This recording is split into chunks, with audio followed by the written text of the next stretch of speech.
What's good, everybody? My name is Jack Dawkins. Welcome to season 4 of Stage Dive. For those of you who've been listening, you know that the podcast traditionally has been about tips and tricks that make great performances on stage. How to prepare, how to rehearse, how to navigate an audience. But this season, I feel like we've leaned more into a new category, which is the origin story of all of these artists. How did each of these performers become the person, the performer, the artist that they are today? How did they go from zero to getting on stage? And how do they navigate all of the bumps and twists and turns that make the creative journey both beautiful and really challenging? I was blown away by all of our guests this season, and I really, really hope you enjoyed this. My guest on the podcast today is Katy Williams, and she taught me so much about puppets and how fucking amazing they are. Katy has been working in the world of puppets for over 10 years, and that includes making them and fabricating them. That includes performing with them. That includes consulting on them. She is deeply, deeply immersed in the world of puppets, and she's actually started her own company just dealing with puppets and puppetry and helping other performers step into puppetry as a real art form. It was a humbling reminder to me that there's so much that I don't know about what other people are doing in their practice and in their craft. And she has some really beautiful insight on how puppets can help us navigate human emotions that are complicated, deep, or difficult. Please enjoy my conversation with Katy. Katy, I'm going to start with a small curveball for you. In the background of your camera, I see a Chewy box. Do you have a pet? Do you have a pet? If so, who is he or she? I have two. I have a dog named Tavo, who is a wonder mutt and amazing. He'll be 3 this year. And I have a cat named Sterling, who's 10, and he's black and white and adorable. And it's funny you say that because I'm kind of known for putting all my puppet shows in Chewy boxes now because I have so many of them.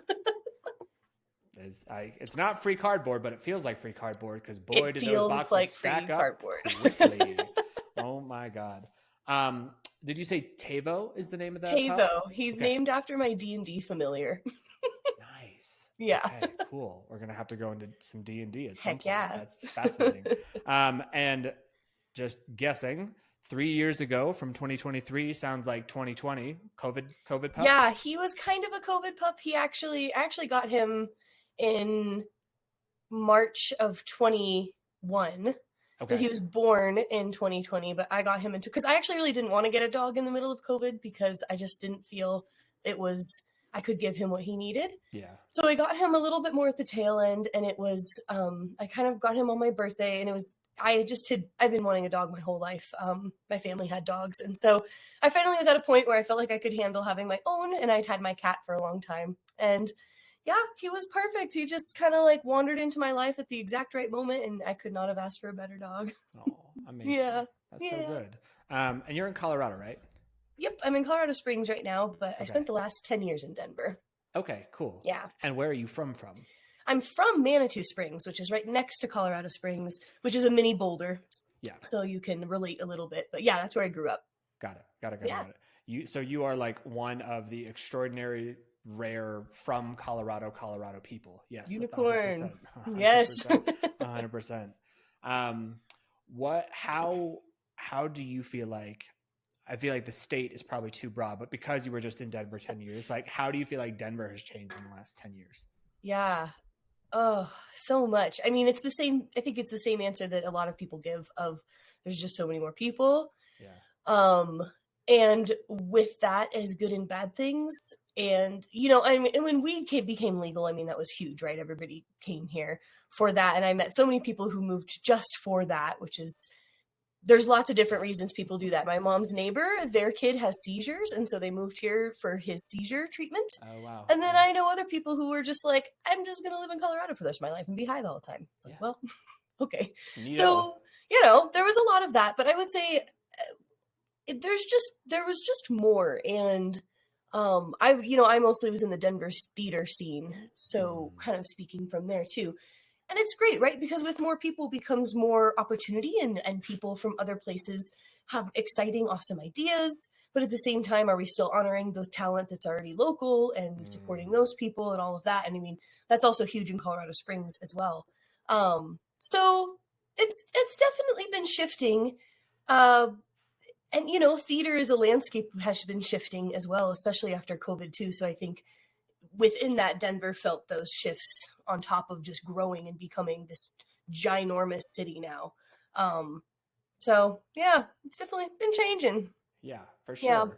Yeah. How would you describe Denver's relationship to the arts broadly? I can mostly only speak from a theater perspective. But I would say, Denver's great. Denver has a great art community.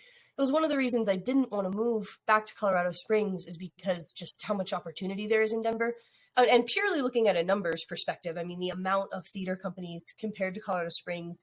And the caveat to that, though, is the amount of theater companies that have their own space compared to Colorado Springs. There's a lot of theater companies in Colorado Springs, but space is hard. One of the most long set ones here just got kicked out of their space because of rent increase, like all kinds of crazy stuff. So that was a big thing in Denver. But yeah, I mean, I would say it's a very artsy place, but it's also very techy. You know, it's kind of becoming this like second Silicon Valley sort of situation. Sure. So there's that mix of people who are there to do art and people who have moved there to create the next iPhone who want to go see a play sometimes. And so there's just a dichotomy. But I will say that a lot of cool new stuff comes out of Denver. And that's on a national level too, where, you know, they test a lot of Broadway shows in Denver before it goes to New York, or there's a big immersive scene in Denver now, which is really exciting. And immersive theater I love immersive theater. Puppetry has a really good place in immersive theater. So it certainly is I would say, like, in kind of our region, I think Denver is a big hub. And the Springs is getting better too. When I moved back down here after being gone for 10 years, I was pleasantly surprised at how much more attention is being given to art. So, you know, First Friday's huge down here, and October's Arts Month down here. And it seems like there's a teensy bit more like funding for art and public art and things like that. Now, I will say in the Springs, it skews fine art. I think that is the biggest one down here is just the fine art world compared to theater or music. But it's still good to see that it's changing in that direction. Yeah, 100%. The most absurd question just popped into my head. Please, I'm I love deciding it. if I want to answer it now or not. Like, we're going to do it. If it sucks, we'll cut it out of the interview. It's totally fine. So I worked in restaurants for a very long time, nearly a decade, at the kind of beginning of my career. And when I was just getting into it was when the cocktail renaissance was happening, and like mixology was a really big thing. And I always found it very interesting. Even those who were great at it would be like, I'm a bartender. I've always been a bartender. I'll always be a bartender, like mixology, fucking whatever. And then there were some people who were like, no, I'm a professional. I am a mixologist. This is a science. Like, this is a beautiful craft, blah, blah, blah, blah, blah. Like, puppetry. Like, where in the spectrum of like, I'm playing with puppets and I don't say this to like at all demean or belittle, but more to acknowledge, like, I acknowledge that this is playful. This is something that I do and it's fun and it's joyful. Or it's like, no, like, this is my fucking craft and I'm really great at it. And I want people to take me seriously. Like, there's not even a question in there, but I think you see where my head is. Like, tell me all about it. Yeah. I myself am definitely a mixologist. I just love this craft. I love it for so many reasons, which I'll get into. But that's one of the beautiful things about puppetry is it's so diverse within this very specific niche. So in your metaphor, your bartender people, those might be people who work at a library or a children's museum, and, you know, they put puppets on their hands and it's great. And that's kind of all it is for them, or maybe they're teachers. And then there's the people who maybe they're those same people, but maybe they've taken a puppetry lesson. Like, they actually kind of want to be good at this thing that they're providing for the kids or whatever. And then there's people who study it. And then there's people who also fabricate. And there's kind of very loosely, there's sort of three categories you fall into very loosely. You are a performer, you are a fabricator, or you are both. And that's one of the cool things about puppetry is I think at least half of us are both, which is something that you don't see necessarily in other art forms. Is the person who made the thing is also the person performing the physical thing. You know, like music is one of the closest ones, I would say, of composers and songwriters and stuff. But so that's not totally true, right? Because you can also have people who just perform and they've never built a puppet in their life, but boy, are they amazing performers. So Yeah, and in my head, I've kind of created those 3 categories. And then within those categories, you know, you have your bartenders, your amateurs, your people who are doing this for fun, for the kids, your fabricators who do it full time, people who've studied the craft, who've worked professionally. And I definitely would say I'm on that side of this sort of spectrum. But yeah, it's very diverse, which is so cool. And that's why so many people are interested in it, because they can be interested from sort of that amateur perspective of, wow, I think this is so cool, or I want my kid to learn this, or blah, blah, blah. Or, wow, we're doing this amazing stage show, and the only way that we can solve this problem on stage is to do it through puppetry. Can we hire you? So there's a lot. And then there's the film world. I don't do film personally, but film is this other ginormous facet of puppetry, obviously. For sure. Mm-hmm. Yeah, 100%. That prompts another question. Can you give an example of a situation or setting in which puppetry really has an edge over live performers? Absolutely. So many. And this is one of the things I will like challenge directors with. So when a director, and not challenge in a bad way, challenge in a good way. So a director might say, hey, we want to do this production and we have all these wacky ideas and we want this to be a puppet and that to be a puppet and blah, blah, blah, blah, blah. And so the first thing I'll ask them is, why puppetry? Why do you feel like this is the right choice? And sometimes they don't have an answer to that, and that's okay. And I can help them. And then the other question I ask is, what does the puppet have to do? Because that's really important when you do fabricating. And then sort of, what's the shtick? Is it a gimmick? That's totally a great answer if the show needs it to be a gimmick, right? Or is it there for something more special? So to answer your question with examples, like if something has to fly, if something has to swim, you can do that with a puppet instead of literally putting someone into a fly system. If you need something really violent to happen on stage, that can happen with puppetry. I just saw Life of Pi on Broadway. Very violent show, very violent. And all of the violence and blood and stuff happens with puppets. So that's a really good way to do it, because also if they die on stage, they can come back the next night. It's all good. Animals and kids, we all know those are our favorite things to work with on stage. What if those were puppets? So Warhorse, which is one of my absolute favorite shows ever. Are you familiar with Warhorse? Do you know that play? No, I don't. Okay. So it is. It was done by the National Theatre in London, and it tells the story of a book called Warhorse. Very like Black Beauty, like horse goes through different owners and has on his little trip. But the main character of this play is a horse, and so how are you going to do that? Well, you could put a person in a horse costume, but that's not what this is.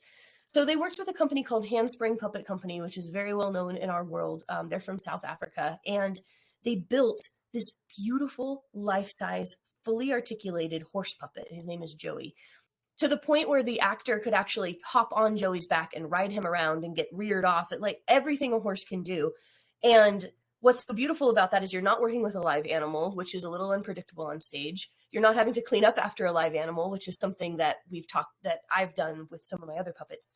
And also there's so much more safety, right? Because truly where that horse is being controlled by are humans, and worst case scenario, the show can stop. There can be a conversation. So like safety first, especially with puppetry, because puppetry is a very, uncomfortable art form. You're in really weird positions. You're having to do weird things to your body, kind of like dance. So it's important to have that. So Warhorse is my favorite example of how they solved that problem, and really not even solved a problem, but were able to tell a story that could never have been told on stage otherwise. There's nothing else you could have done. Maybe a projection, but it's not the same because you need that human interaction. And it's beautiful. I highly recommend just like looking at a YouTube video of Warhorse. It's just, oh, it's so lifelike and it's gorgeous. And not the cow, but behind the cow is a Pegasus. And he was my senior thesis in college. And he was very much based on the beauty of Warhorse and what is possible through puppetry. So yeah, that's my all-time favorite play and a great example of that question. Yeah, 100%. Yeah. It's also interesting. Like when I think puppets, I think about some of what I see behind you. I think alien dragon character, Yeah. floppy, right? Like lots of kind of like frenetic movement, like, but the idea of creating beauty or grace Oh, yeah. through a puppet, right? Like that's, Yeah. of course that's available. It's just not what my brain immediately goes to. Cause like Sesame Street, Exactly. because that's my reference point. Exactly. And that's the problem sometimes in theater is people will say, oh, we want to do a puppet show. Let's do Avenue Q or let's do Little Shop. amazing shows. For sure. Love them. Just did Avenue Q. But there's a lot more we can do. And how can you use puppetry as a problem solver, right? And the other really big thing, this is a small soapbox I'll get on for just like 2 seconds. Hop up there, sister.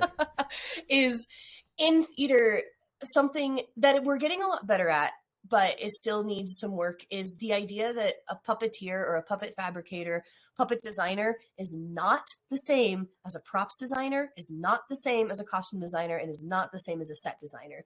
Because normally what happens is they say, okay, we're going to do Little Shop of Horrors. Okay, props, can you do the puppets? Or set, can you do the puppets? Or costume, can you do the puppets? Which, if those are your resources for the theater, I totally get it. I understand. But you are asking someone who builds static set pieces to build something that's supposed to be alive. Or you're asking someone who builds costumes to bring something to life. It's not the same. Some of the skills that are involved certainly are the same, the way that they're crafted.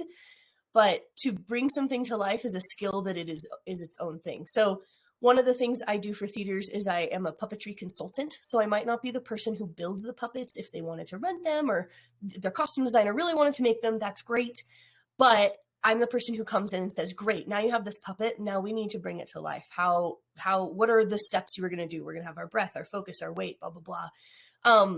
But the ultimate is if the theater company is able to afford it and is able to give that opportunity to someone, if you're going to have puppets in your show, hire a puppet designer because they're going to understand so much more than your set and your costume and your props. And in theory, your set, your costume and props is also busy with all their other stuff too. So that's not fair to put that on those people as well. So that's just kind of my words of wisdom to any theater folks who are listening who want to do puppet shows.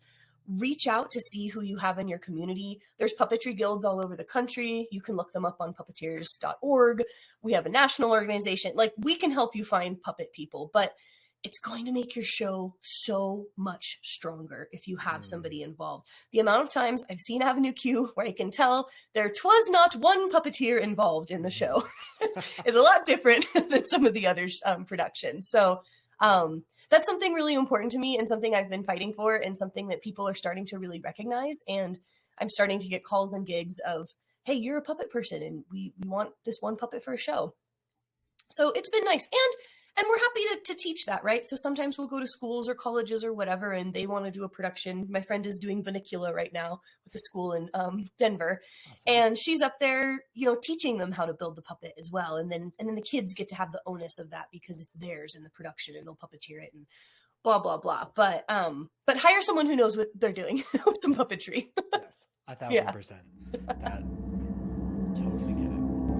No pestilence had ever been so fatal or so hideous. Blood was its avatar and its seal, the redness and the horror of blood. The scarlet stains upon the victim shut him out from the aid and from the sympathy of his fellow men. Death would occur within half an hour.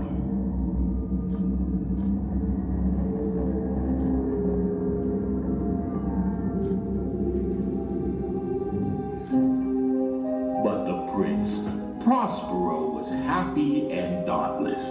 When his dominions were half depopulated, he summoned 1,000 light-hearted knights and dames of his court to join him in his abbey. Inside the wall and gates of iron, they welded the bolts.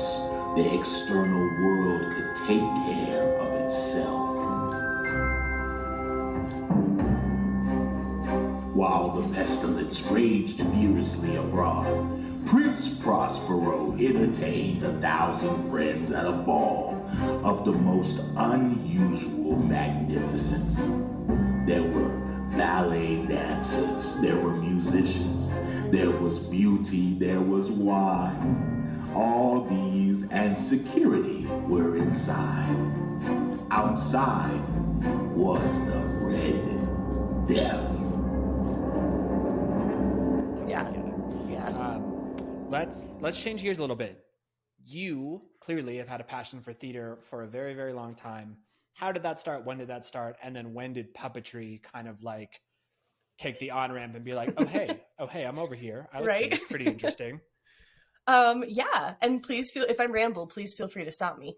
Yeah, you're exactly right. I've loved theater my whole life. I was totally a theater kid, did the play in kindergarten, loved it, was lion number 3, like all that jazz, like totally, totally who I was growing up. My mom loves theater, and so she would take me, there's a local theater down here called the Fine Arts Center, so she would take me there a lot when I was a kid. So I have very fond memories of that experience and learning what like live performance was. And our family wasn't really like a movies family. My parents are divorced, so my dad was more like the movies dad and my mom was more theater. And so it just was really important to me, and it was something we would do together. And then basically anytime I had a chance to do it in school, whether that was the school talent show or the play or whatever, I would do it. And then I started to do some like terrible children's community theater like when I was young. And then I say I actually credit the Fine Arts Center back then for their youth rep program, which is a program that would it was kind of like a conservatory that you do in the summer, and we would take classes and workshops and stuff, but we'd also rehearse and have like a show, and usually a scripted show, like Godspell or City of Angels or whatever. and I credit that experience. I did it for like 6 or so years every summer. I absolutely credit that with the professionalism I have now. I can't really speak to what the program is today, but when I was in the program, it was great. It was full of industry professionals. It was full of people who treated us like professional theater goers, not like kids, until we acted like kids, and then they get mad at you. But I just vividly remember like Susan Dawn Carson, who is kind of a name in the theater community. She was one who headed it most of the years I was there, and just hearing her stories of when she was on Broadway and seeing these people in real life was really special. And then they also taught you how to be a professional actor and how to be a professional within the theater and how to take notes and just all of the things that sometimes is lost in like community theater or school theater or stuff like that. Not to say that those don't have them, but in my experience, youth rep was where I got a lot of that, to the point where I went to college. I was kind of dumbfounded that not everybody had that same thought process behind safety and professionalism and all of that. So I really credit that for my love of theater. And then on the theater train, when I went to school, I went to the University of Denver, which I didn't really want to go to, but that was the school that I went to. And yes. Why didn't you want to go? I really wanted to go to Washington. I did not want to be in Colorado anymore. I wanted to be a little bit farther away from my family. I loved, I was going to go to Bellingham. I was going to go to Western Washington University. I visited it twice. I got this scholarship.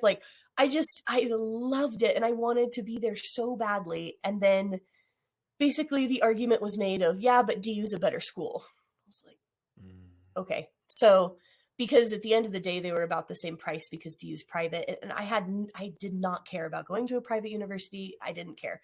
But it was the Ivy of the Rockies, as they like to say. I was like, all right. So I went there. But I will say I am absolutely happy I did. Not for DU itself necessarily. The theater program was phenomenal and I loved it. But being in Denver, being in a working town, I think elevated me way more than I would have been in Bellingham, because I was doing gigs during college, Sure. And I wouldn't have had that in Washington. So that's why. Yeah. And the first year I was in college, I was not going to study theater, as I think some of us have crossed this bridge before. And I was a biology major, which I love. I love biology. I love science. And freshman year happened, and then it became very clear that I needed something else. So because I had been auditioning for stuff and was in shows, and so I added a theater degree, which at DU it's a little easier to double major because we're on a quarter system, not a semester. So you have you think of it trimesters really. Yeah. Which was great. And that was the other reason I chose DU, is because you could double major and you can study abroad really easily. And those were important to me as well. So I ended up graduating with a neuroscience degree and a theater degree with distinction in prosthetics design, randomly. And so that was kind of the theater part of it. And then as far as sort of the puppetry goes, My friend Grant Pachoco has this podcast called Under the Puppet, and every time he interviews someone, he says, what's your relationship with puppetry? Were you a Sesame Street kid? Blah, blah, blah. I was not a Sesame Street kid. I was not a Muppets kid. I loved Pee-wee. I will say that. I loved Pee-wee's Playhouse, R.I.P. But I discovered later in adulthood that the way that I played as a kid, I was a puppeteer. I was the kid who would bring the stuffed animals to life and would really try to figure out in a stuffed animal, if I move my thumb this way and make it look like this, just all kinds of stuff like that. Or playing in the bathtub with a washcloth and pretending it's a dolphin, stuff like that. And so I always had it in me. I just didn't know it was puppetry. So in that youth rep program, this is such an adorable story, but in the youth rep program, I think it was the last year I did it. We did like a song cycle review kind of thing. And so we did the opening number from Avenue Q. So a BA in English, that song. And I was Kate Monster, and a local props designer at the time built the puppets. And so I got to put this puppet on my hand. And the first time I ever put her on my hand, I just was like, oh, I kind of like this, because I'm still performing. I still get to be on stage, but I have a little buddy with me. And I don't know, something about it really clicked.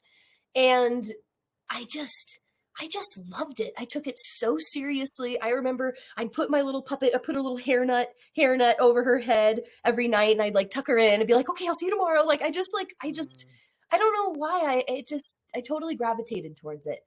And the fact that I could sing and do everything, and it wasn't a self-confidence issue in the fact that I wasn't comfortable doing those things, which is a reason some people become puppeteers, which I also love. I think it was just, I could just give all my energy to something, and that's really cool. And I'll talk more about that later. But the cute part of the story is that the guy who built the puppets, his name is Corey Mosman. He has a fabrication studio in Pueblo with his partner, Sammy Gleason. And now they build really crazy professional, screen-ready, high-quality puppets, just to the nines. And the cute part about the story is that this was about 15 years ago when I did this Avenue Q. And I just finished a run of Avenue Q with Corey and Sammy, and they fabricated all the puppets. And it was just oh, full circle. Yeah, so it was awesome. Cute. Yeah. And then in college, as I started to do my theater degree, anytime we were in a theater history class or an aesthetics class and you could pick a topic, I would pick puppetry. So I just kind of started to become self-taught, and because my professors didn't really know anything, and they were very open about that. To the point where when I was at DU as a theater major, you had to do your thesis, which was a show. So you had to direct your own show, basically. And so I decided to do a puppet show. And so I had seen War Horse, and that was what inspired me, because I was totally a horse girl, still am. And you had to think about it the end of your junior year, going into your senior year, and then you would perform at the end of your senior year. And so there was this class that all the seniors were in, and blah, blah, blah. So I just decided to go really hard, and I picked The Myth of Pegasus, which is about the character Bellerophon, who's this Greek hero guy, and he defeats this scary chimera monster because he's riding Pegasus, and then everything's good. So that's the kid version. The not kid version's a little darker than that. Yeah. So I wanted to do a show for kids, which had not really been done before in that way, and a show with puppets, and I had no idea what I was doing. I literally jumped in head first. It took about a year to build Pegasus. I had an art student at the university who was helping me, which was kind of cool in the beginning stages. And we ended up fabricating, at the end of it, we had Pegasus, who's ginormous. We had the Chimera, which is 3 heads and a body and paws, and it was very big. We had a couple shadow puppets, and there was also 3 different styles of puppetry. It was very college, throw everything at it and see what is good. So, but I loved it. And to the point where I even invited the local preschool to come see the show, and just it was cool. And it was a testament to, I wanted to do something, and I did. And that was pretty cool. And then that kind of started the rest of it. I did an internship in Maine for a year with a theater out there, and then kind of started my company at the same time, worked in corporate for a long time. And then last year quit my corporate job. And so now I'm doing it full time. Super cool. Yeah. How long was that? How long were you in that corporate role before you cut ties? Almost 6 years. Okay. Cool. Yeah. Which I didn't even really want to leave it. So in 2019, I was thinking pretty hard about it, but I was also trying to get to my 5-year mark, because then you got like all these benefits and blah, blah, blah, blah, blah. Yeah. And I was doing really well in 2019. I had won like the True West Award, and I like had all these gigs and blah, blah, blah. And then COVID happened. So thank God I didn't quit. And having a healthcare job during COVID was really interesting as well. So I'm glad I didn't quit, obviously. And then the job just changed so much, and I felt like I wasn't treated very well kind of the last year I was there. And I felt I wasn't being compensated properly, and I had asked and nobody would talk to me about it. There were some things that happened in the workplace that were super not what I thought I should be experiencing. And that was kind of the last push to make me quit. And the other really big thing is that I moved to the Springs. And so where I am right now is my studio, and it's like a 4-car garage. And I mean, I couldn't do anything without this space, because what I just need space to do what I do. Totally. So when I moved down here and found this place, that was the other kind of trigger. So it all kind of just like bloop, suddenly came to a head in this very like sort of weird universal way. And yeah, and some parts of corporate America I miss. I mean, I truly miss going into an office sometimes, because I'm such an extrovert, so I hate working at home. Yeah. I obviously miss like the stability of a paycheck and like benefits and things like that. But even though it was like a fine job, and for the most part I enjoyed it, like life's too short, you know? Like I had to at least try and see what would happen if I did this. And I just had this perfect opportunity given to me on a silver platter. So I was like, it would be stupid to not try. So that's where we are. Cool. Yeah. Super cool. I mean, it sounds like there's so many facets to what you're doing in terms of fabrication, performing, consulting. Like, do you feel like you're in a particular season at the moment where one of those is taking on a focus? Are you like, how do you feel about the balance among the three of them? I love that. I love the season. You're very correct. It's all the things all the time. Fabrication's big because there's just not a lot of people who can do it. Yeah. And I'm certainly not the best out there. I'm not even the best in Colorado, but I think I'm one of the most, like I know a lot of different disciplines, I guess, like Jane of all trades kind of thing. There's a couple people like that here. So that certainly is big, but I love directing. That's kind of one of, and I never thought I would be a director. Never. Taking directing classes in school and stuff, I was like, but when I got to direct puppets, that's so much more fun. And you really need a puppeteer with a puppet eye to direct puppetry. There's just a little edge you need. And so that's something I get hired for now. I'm actually doing a production of The Little Prince at TheatreWorks. And so I was hired as the puppet director, but I was also hired as the puppet designer and fabricator, which is, I mean, that's when you can do that, that's perfect, because it's all kind of coming from one brain. Right. So I'd say that's kind of, I can't even say that's my favorite, because I really love performing. And I honestly don't get a lot of chances to perform anymore because I'm being asked to do so many other things. So that's why doing Q was so fun. I was just in the ensemble, but I was the puppet captain. I was having a blast. Like, just like being in a show was really wonderful. Yeah.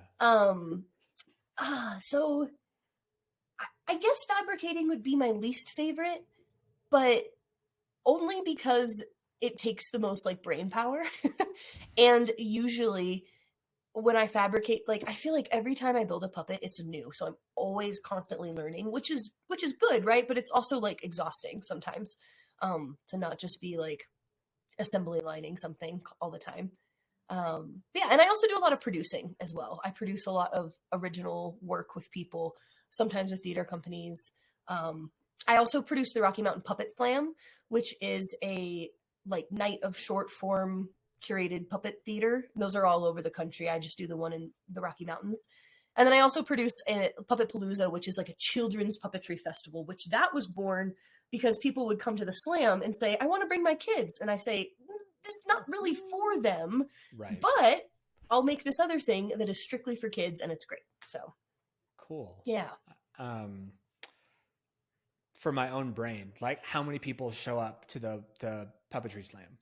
Oh, it's different every time. So the way, and this is not how all slams work. Each slam curator kind of does their own thing, but the way I've decided to do it is I always wanted it to be accessible, and I didn't want it to feel too theatery, because I want it to feel a little bit more avant-garde and like bring people in who might be scared of a theater but aren't scared of a bar kind of thing. So when it started at a bar on Broadway, and it's always been in some kind of bar, stagey kind of place, again, for that accessibility. But it can be anywhere from 50 people to the biggest one we had was 350 people, and that was at the Denver Center for Performing Arts. And so Denver Arts and Venues had heard about it and asked me to produce it there, which was awesome. And they helped us with the marketing and all this amazing stuff, to the point that we actually produced our own puppet burlesque show this past August with them as well, just because people like puppets. It baffles me, but they do. Yeah. I mean, like, on the one hand, I completely hear what you're saying, and like having seen Avenue Q a couple of times, like there is the opportunity to talk about things that are hard or uncomfortable in the context of puppets is just different. And like, you can absolutely connect to the emotion, but I'm not like watching a person go through it and being like, oh God, I don't know if I want to feel that much anguish or sadness or anxiety. With a puppet, there's like just enough arm's length of like, oh, like I'm so with that character, but I can keep it as a character, and I don't have to like completely collapse into the emotional disillusion of this character. Absolutely. And you see those shows and they're just so good. And like, no shade for children's theater at all. I love children's theater. It's great. It helps pay the bills, but like that, like emotional avant-garde, oh my God. That's where my heart really is. And so I've seen a lot of that work at the National Puppetry Festival, which Puppeteers of America puts on every few years. And like, that's kind of where you see that stuff. Like you see the really good children's theater that's touring, and then you see like this like gut-wrenching piece about death and grief and mortality, and the puppet dies in front of, it's just like, and you're right, you couldn't do that with humans. It's just not the same. And something about you have a figure of a puppet that's just made out of paper, and that you get to put your own emotion onto it, right? You put your own story onto it. You put your own whatever, versus if it's a human, it's a little bit more locked into who they are, what they look like, how they act, all that jazz. So yeah, I love that. And I do a lot of shadow puppets, actually. That's what I'm kind of a little bit known for, because it's a lot of that, right? I never thought I would be interested in shadow puppets at all, but I sort of have developed this style that is really emotional and really cinematic and really just engaging, and I love it because, and I'll just do improv too. I'll just put on some EDM music and we'll do some cool shadow light stuff, and then I'll look at people after and be like, what was it about? And they have like whole narratives, and I'm like, cool, I just picked the green flashlight. Like, I'm glad you have a whole story. And I love that puppetry can do that for people. Yeah, amazing.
showing my own ignorance. So like when I hear shadow puppet, I think like a little dog, right? Like say more about what shadow puppets, what's the full scope of what they can be?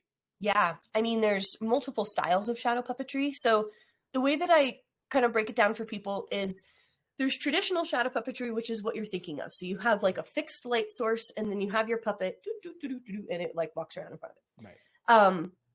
That comes from Indonesia and from Turkey. That's where shadow puppetry started, was this very traditional kind of style.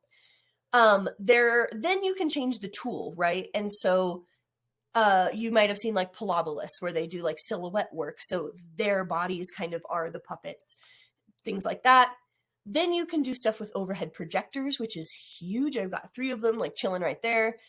And what's great about an overhead projector is you still have your fixed light source, so you can still do this, but then you have this flat surface, so you can lay stuff on it. You could put like a dish with water and like put ink in it, or you can lay down a landscape, or like whatever. You can just sort of add layers. Shadow puppetry is all about layers. Just think constantly about layers. And then there's other styles too, but the one that I love the most, there's an example of him right here, I call it front-facing shadow puppetry. And the difference is, instead of the light source being fixed and you do your puppet, the puppet is fixed-ish and you have a flashlight. And so what that lets you do is that lets you zoom in and zoom around, and it's very cinematic. It's like your flashlight's a camera, like the camera. And so the way that you zoom in things, and the way that you layer the puppets, and the way that you do reveals and all kinds of stuff is just so interesting. And I use a lot of textures as well in my work. So like, let's say we have a show about, whatever, some monsters or something, and they're here, and you're already getting all this really cool, interesting stuff with the flashlights. Well, then you take like a colander and you put that in front of the flashlight, and now everything is in dots, right? And so it's all about layering light. I wish I had taken more lighting design classes in college, to be honest, because I've sort of stepped my toe into lighting design without actually being a lighting designer, of just kind of the concepts behind it. Right. But yeah, so, and the other reason I call it front-facing shadow puppetry is because the way I like to do it, I like the audience to see the process and the product, which is another cool thing about puppetry. So I did a show where I was in the house, for example, and I was actually sitting at a table in the house with all of my crap, and the audience was all around me. And then I was shooting onto the stage, and so the audience could watch the show, or they could watch me creating the backdrop for the show. So it's just like, it's just cool to give people that opportunity to see. And especially if people's brains are going a mile a minute like mine is, it's kind of nice to be able to shift your focus. And, people want to ask questions after, and you kind of blow their mind with like the simplest thing. It's like you take a mason jar and you shine a light, and oh my God, it's a sun, and people lose it, which is always fun. Oh my God, that's hilarious. Like, this is a semi-vague question, but bear with me. Like, what do you think is the best gateway drug for people to start to see the potential in puppetry? Like theatrically? Yeah.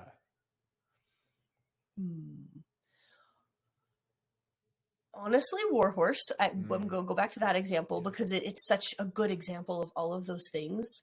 The National Theater in general does a lot of really cool, innovative, like avant-garde puppet work. So I think people checking that out, people following people on Instagram and stuff like that who are in those same realms. I mean, there's a ton out there. And it's just like, I also think that puppetry is an art form that's constantly changing and evolving, which is cool. And so as a theater maker, seeing how your shows are changing and evolving, and how can puppetry help you tell those stories, and kind of thinking about that piece.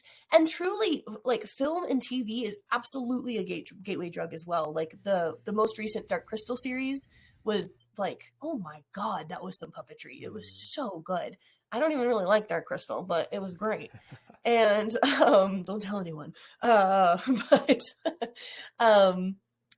yeah, it's and there's also this is a tiny bit of a tangent, but there's also this resurgence of puppetry that's happening right now. I don't know, being a bystander, if you felt this at all sort of as well, but the world is starting to move away from CGI. When CGI was first created, it was so exciting. And so, of course, we were all diving into it. But now our humanity is so tired of CGI that we're starting to step back a little bit and come back to practical effects, which is very exciting. And so the best example of this is Baby Yoda. People lost their goddamn minds over Baby Yoda. Yeah. And you know why? Because he's a puppet. He's not CGI. There's elements of him that were helped with CGI, but at the end of the day, that was a fabricated puppet that was sitting. It was right there with Pedro. It was adorable. And that's why people are so obsessed with it. And even some of the new Jurassic Park movies, your brain can be like, that looks like a shitty dinosaur versus, oh my God, they're petting the head of a dinosaur. Like you can tell which ones are practical at this point. And, you know, creature features are coming back a little bit, which is so cool because in the 80s, that was all we had, right? That was all we had to create these monsters. Then we had CGI, and now we kind of have both. So now what's possible, right? Like if you bring both of those worlds back together. And the Dark Crystal series is a great example of that because there's a character who, she's one of the Gelflings, and the Gelflings have really big eyes. That's like part of their thing. Anyway, so the puppeteer has the Gelfling, and in most of the other puppets, they have a manual blink mech. So they'll do something like this and it'll make they'll blink. However, this particular puppet, because her eyes are so big, there's not room inside of her head for the mech. So that every time you see that puppet blink in the show, it's actually a CGI blink, but you wouldn't know because all the other ones are manual. So stuff like that, where it's like, where can CGI accentuate practicality versus take over practicality? Yeah, so 1,000%. We're all excited. No, that's awesome. I acknowledge this. I make a lot of food analogies because that was my world. But like, again, like molecular gastronomy had its window where like everything on the plate was a fucking bubble and frozen and steaming and this, that, the other. And I was like, all right, cool. And now like it's an element, right? It's not the whole dish. It's like, it's a beautifully cooked something and dish just this way. And then like a little sprinkle of magic, like just just a little to kind of nudge just it. to do just a little something. And that happened in theater too with so you know how Into the Woods happened last year and it had the Milky White and it like broke the internet, all that kind of stuff. So James Ortiz, who built that Milky White, I mean, she's literally made out of cardboard. But the expression that she has, and people have tattoos of her, they fell in love. But selfishly, I have to thank James because he's directly impacted my business because I have a Milky White I built in 2017. And I built her for a children's production and I kept her, and every once in a while someone would use her, rent her out kind of thing. But when that show hit Broadway and Milky White broke the internet, I had to build a second one because I had so many rental requests. So her sister's out in like Indiana right now at a show.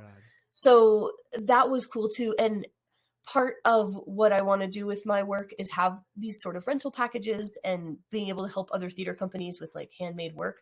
But you have to be on top of the trends a little bit. So, you know how Little Shop has its trend every once in a while, and then, Avenue Q or whatever. And there's a whole list of shows that involve puppets, Shrek and She Kills Monsters and Hand to God and all kinds of stuff. So the best is when you can build it for a company and they will pay you to build it and you take a little bit of a pay cut, but then you keep the puppets after. That's sort of been my business model. And that's worked pretty well versus just fabricating something. I usually don't have enough capital to like just do it. Yeah.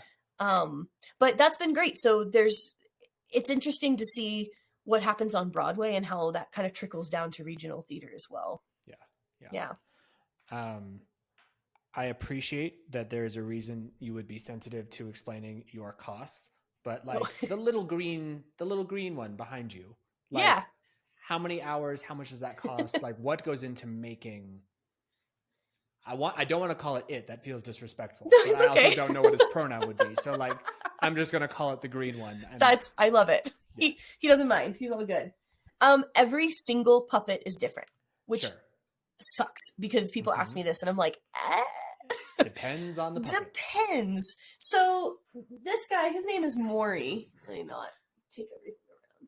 This one I actually built at a workshop in New York City when I was just getting into things. So this is one where I actually paid, I don't know, like $150 for this like all day puppetry workshop. And so he was built in a day with guidance. And I love this guy. He's become the mascot of the Palooza. Like kids love him. He's great. So compared to this one, which I just recently built, so she's one I just built to sell. I'm just working on having a stock. And she probably took like oh man, multiple hours, like, gosh, at least 6 hours probably, for something like this. And this is pretty small, and it's mostly stitching and like cutting and a little bit of like glue and fabric. Like, you know, all of these are hand painted and stuff like that. So that takes a little bit of time. Right. But compared to like this guy's name is Ghostfish. He was a fish that was created for a show down here for kids. He took closer probably to like 50 hours, I would say. And that also includes the design. It includes the mock-up. Right. It includes the prototype, you know, all this kind of stuff that you have to do. And it's hard to say how much it costs, because I was like paid to design for this show. But if I was going to sell him, I mean, it would be at least 800, if not more. I mean, and just in materials, something like that was probably maybe like 150, which the good thing about puppetry is you can be pretty conservative on materials if you know what you're doing. Yeah. Like this Milky White, I mean, when I built that second one, when it was so popular, I built it for, I think, 1,200 for a school. Right. And then I still rented it, but they needed a rush job, and I was like, well, I'll just build one for you. So, but like those took a long time, because that head is hand carved. It has to dry for like 3 days in between coats. Like it's like a whole thing. Yeah. So yeah, it just totally depends. But then shadow puppets, one of the beautiful things about those is that they are so cheap to fabricate. So shadow puppets are kind of what I do a lot with getting people to think cheaply. So this one was actually designed by a friend of mine, but I fabricated it.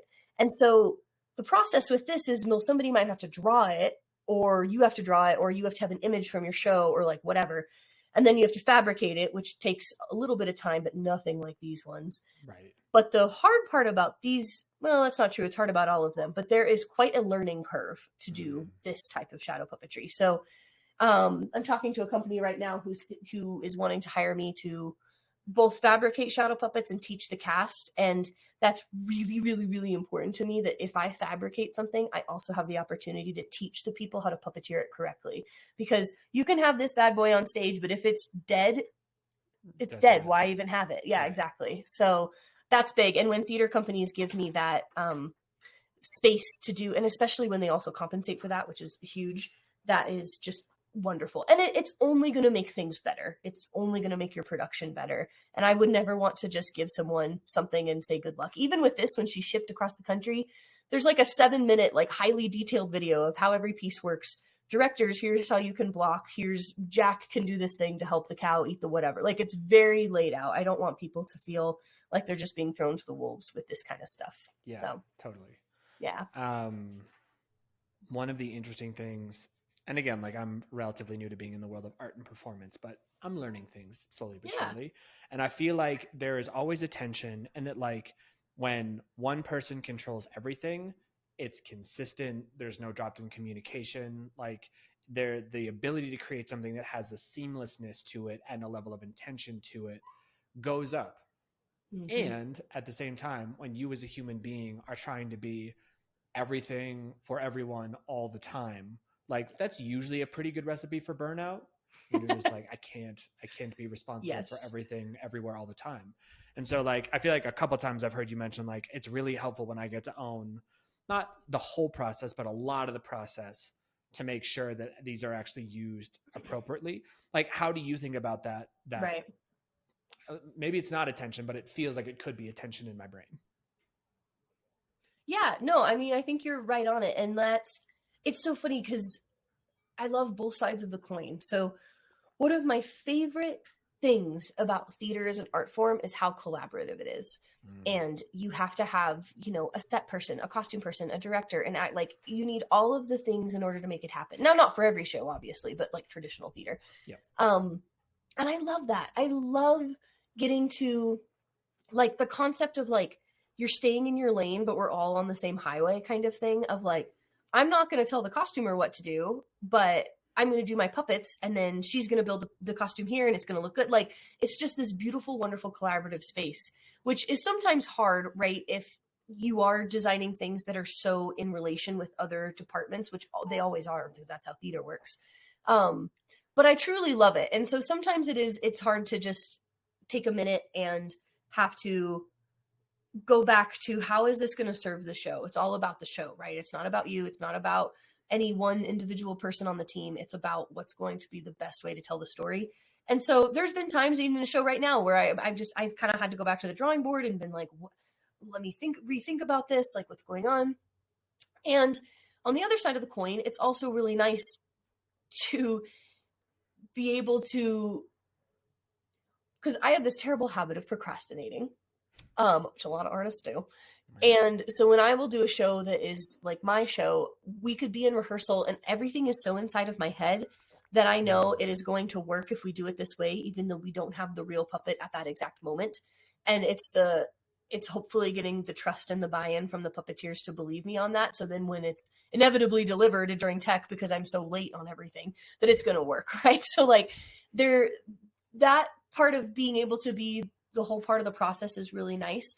But like I said, I truly love like living in my own lane, like doing a big show. We're doing notes, we do puppetry. That's all I have to worry about. And then they talk about lights and sound and all this stuff. Like, I love being the person to just help bring someone else's idea to life. And again, when people, and you have to have the buy-in, because I've worked with actors specifically who have not had buy-in and who have been like, I have to be the cow, or I don't want to be a puppet. Like, I'm an actor, like whatever. And it's like, cool. I didn't make that choice. I'm not the casting director. I'm here to make you look good. Let me help you. And some actors just can't. And that's totally okay. Because as an actor, right, you're taught that your whole body, this is your tool. This is what people pay to see, right? Your voice, your singing, your dancing, all of it. So to have to give all of that energy that you focus so long on being you and give it to something else, that's hard. That's tough, especially for someone whose appearance and body and their instrument is so part of who they are and how they get work.